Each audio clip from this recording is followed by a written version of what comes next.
കവികൾ എന്ന അധ്യായത്തിൽ പരിശുദ്ധ ഖുർആൻ നമ്മെ ഉണർത്തുന്നു. ഓ മനുഷ്യ, നിന്റെ കുടുംബത്തിന് നീ നോട്ടീസ് നൽകിക്കൊണ്ടിരിക്കണം. ഭാര്യയും മക്കളും മാതാവും പിതാവും ജ്യേഷ്ഠനും അനുജനും അവരെല്ലാം ഉൾക്കൊള്ളുന്ന ഒരു സമസ്യയാണ് കുടുംബം. ആ കുടുംബത്തിൻ്റെ കാര്യം ശ്രദ്ധിക്കുകയും അവരുടെ പ്രവർത്തനങ്ങളിലും നിലപാടുകളിലും സൗമ്യമായി ഇടപെടുകയും ചെയ്യണം എന്നതാണ് ഖുർആൻ നമ്മോട് പറയുന്നത്. അവരുടെ നീക്കങ്ങൾ എപ്പോഴാണ് വഴി തെറ്റുന്നത് എന്ന് നാം നിരീക്ഷിച്ചു കൊണ്ടിരിക്കണം. അത് നമ്മെ കൂടി ബാധിക്കും എന്നർത്ഥം.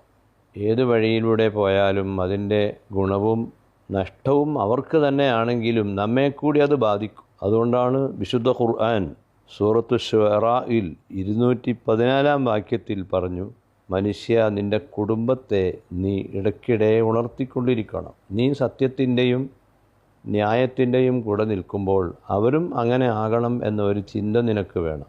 കുടുംബ യോഗങ്ങളും കുടുംബ സമ്മേളനങ്ങളും അയൽക്കൂട്ടം പരിപാടികളുമെല്ലാം വളരെ സജീവമായി നടക്കുന്ന ഒരു സമൂഹത്തിൽ ഖുർആൻ വളരെ കൊല്ലങ്ങൾക്ക് മുൻപ് തന്നെ ഉണർത്തി കുടുംബം എന്ന ആശയം വളരെ മുഖ്യമായി കാണണം.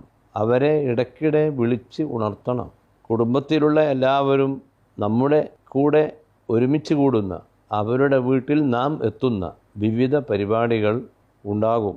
കല്യാണങ്ങൾ, സൽക്കാരങ്ങൾ, മരണപ്പെട്ട വീട്ടിലുള്ള പ്രാർത്ഥനകൾ, മറ്റ് ആചാരങ്ങൾ, ആചരണങ്ങൾ, അത്തരം സന്ദർഭങ്ങളിലെല്ലാം ഈ ഇടപെടലുകൾ നടത്താൻ നമുക്ക് സാധിക്കണം. ഖുർആനിലെ ഈ ഒരു അധ്യാപനം മനുഷ്യൻ ചെവിക്കൊള്ളുകയാണെങ്കിൽ എല്ലാ കുടുംബങ്ങളും നല്ല കുടുംബങ്ങളായി തീരും. പ്രത്യേകിച്ച് റബീഉൽ അവ്വൽ വരുമ്പോൾ ഏതാണ്ട് എല്ലാ വീടുകളിലും തിരുനബി സല്ലല്ലാഹു അലൈഹി വസല്ലമയെ പറ്റിയുള്ള പഠനങ്ങളും പാഠങ്ങളും പരിചയപ്പെടുത്തലുകളും പ്രകീർത്തനങ്ങളും എല്ലാം ഉണ്ടാകും. ആ ഉണ്ടാകുന്ന സമയത്തൊക്കെ ഈ നോട്ടീസുകൾ നൽകിക്കൊണ്ടിരിക്കണം. മദ്യപാനം പോലെയുള്ള ലഹരി വസ്തുവിൻ്റെ ഉപയോഗങ്ങൾ അടക്കമുള്ള കാര്യങ്ങൾ, പലിശ ഇടപാടുകൾ, കയ്യേറ്റങ്ങൾ, തട്ടിപ്പുകൾ, ചൂഷണങ്ങൾ, അന്യായങ്ങൾ, അതിനെതിരെ അവയർനെസ് ഉണ്ടാക്കാൻ കുടുംബങ്ങളിൽ സ്ഥിരം സംവിധാനങ്ങൾ വേണം.